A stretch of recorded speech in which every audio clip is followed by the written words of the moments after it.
Some of the trends, some of this won't be new to you, but over the last 10 years, property taxes have increased 176% on ag land, 49% on commercial property, 35% on residential property.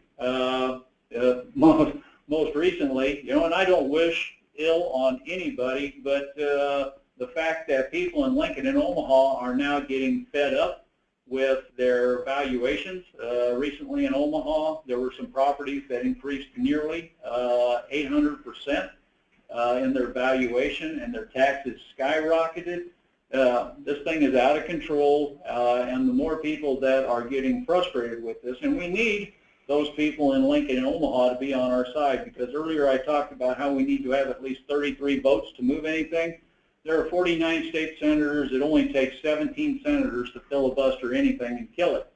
So agriculture on its own is a minority voice in the legislature. We need to build a coalition that is 33 or 34 votes strong that will hang together to drive the things that we need to have done across the goal line. What that means is that we're going to have to form bigger partnerships than just ag itself. And one of the principles of tax reform, and we are not going to deviate from it, but we in our principles say that property tax reform has to benefit all property owners. So that's part of the coalition building that we need to do. I'm going to jump over some of these slides. I mean, I've already talked about some of the key committees, revenue, education, and appropriations. We'll be getting more of this information out to you, but these are the key targets that we need to apply pressure to make sure that they're getting the bills that we need to get out of committee, get them out in the form that they need to. You know, as we categorized the bills earlier, most of them revenue or education or appropriations, you can see that, you know, there's 8 or 9 people on each of these committees that need to be the initial targets of making sure that they understand just how important it is to advance property tax reform bills, meaningful reform bills, to the floor. Additional considerations. I talked about the budget a little bit, the revenue shortfall, partnerships. This I've already mentioned, reform for Nebraska's future. You know, the Farm Bureau's Board of Directors a couple weeks ago voted to formally join ranks with the Reform for Nebraska's Future.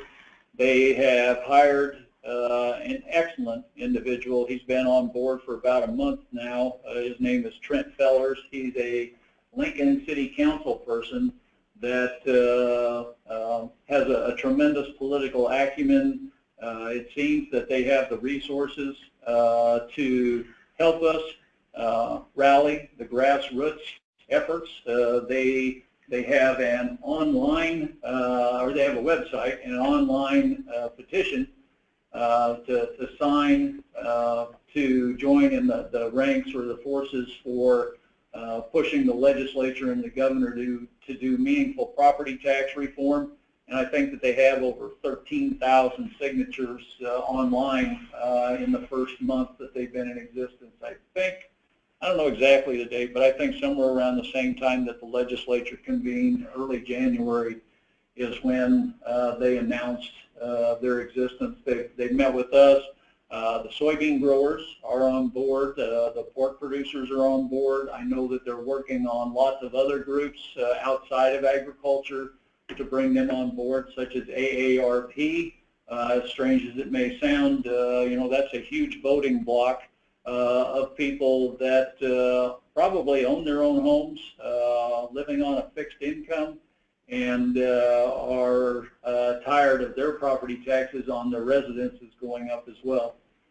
Special interest opposition, definitely, you know, we have met the enemy. They're not shy about telling us, and they've projected it, broadcast it several times this week already, that all of these efforts on the part of reforming property taxes and shifting any of the financial responsibility from property owners to other people in the state is going to be met with fierce opposition. And you know, there's some heavies, but they can be beaten. There's a reason we're in this predicament right now, is because they have been successfully over the years convincing the legislature and the governor that this is an easy thing to do because you can just keep dumping it off on the locals and blame them. So yeah, this is war. You know, I've said, some of you have heard me, that this is a contact sport, and it really is. Income tax reform, as far as substantively what competes with us the most, it's Senator Smith pushing for income tax reform. There may be a deal that can be made that generates both income and property tax reform / relief, but it has to be weighted very, very heavily in our minds for property tax reform first. Income tax reform can come later. I mean, we can put together a package where there are triggers to make that thing happen, but first and foremost, the relief has to be on the property tax side.